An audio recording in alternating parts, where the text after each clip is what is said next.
Starting off the season with an amazing game was the Cowboys and the Buccaneers, man. Let's go. Shout out to the Cowboys, first of all, for making this a close game. I think a lot of people didn't think that was going to happen.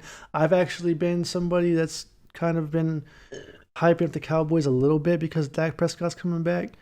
I did predict a 10-7 record, though, because, it's Mike McCarthy's the head coach. But listen, Dak Prescott was in MVP form when he got injured, and he rehabbed the injury and came right back into MVP form again, dude. 400 yards, 3 touchdowns. I mean, Yeah. what else could you really ask for against that Buccaneers defense that didn't look very good? And I'm not sure if that was because of the talent on the Cowboys or if they just are going to get off to a slow start again like they did last year. I don't know. But it was a fantastic game. I think the The thing running game was, for the Cowboys was Buns. yeah, But another two guys I want to point out that are about to just the combination of Dak Prescott plus these two guys is going to be a problem, and that is Amari Cooper and CeeDee Lamb. Dudes had 16 and 15 catches respectively, both over 100 yards. That's outrageous. No team really that I can think of. I mean, there's probably a couple, maybe the Dolphins, and the Ravens, but very few teams have two corners that are capable of covering both of those guys. It's going to be an issue. yeah.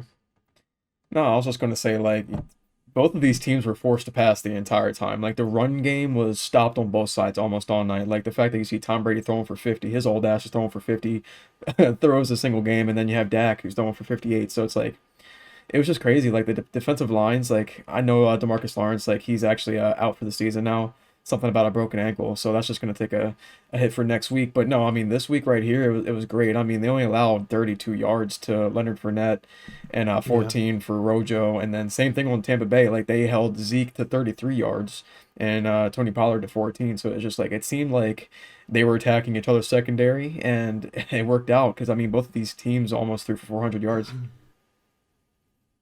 I think something that we both noticed as well was the Cowboys' defense being a little better than we thought. Obviously, Brady had 380 passing yards, but it still seemed like the Buccaneers were in position to probably drop 50 in this game, and the Cowboys kept getting stops when they needed them really badly, except for the last drive. But it's Tom Brady, and there's nothing you can do about it. Yeah. Another guy I want to shout out here, and this is a terrifying thought for the entire NFL. Antonio Brown had 121 yards and 7 receptions. Now, that could have been a fluke, week one thing. But if they have Pittsburgh Antonio Brown or anything near that, Yeah. what are you supposed to do here against these people? Because Mike Evans had 6 catches for 3 yards. And not only him, but Rob Gronkowski's over here catching for 90 yards. So it's just like we not only reversed time, like we went back in time, got Pittsburgh Antonio, got prime Gronkowski from like the Patriots. Combine that with Godwin and Evans, who barely saw any action. I mean, what? Evans only got targeted 6. I mean, targeted 6 times, only caught 3. Yeah, he caught 3. I But misread it. It was 3 catches for 24 still, yards. I mean, you got those guys that, Godwin did catch a lot. He caught 9, 14 attempts. But I mean, still, if you have 4 guys and you got OJ Howard still over there, I mean, this is a lot of weapons for Tom Brady. I think this is the most weapons he's ever had.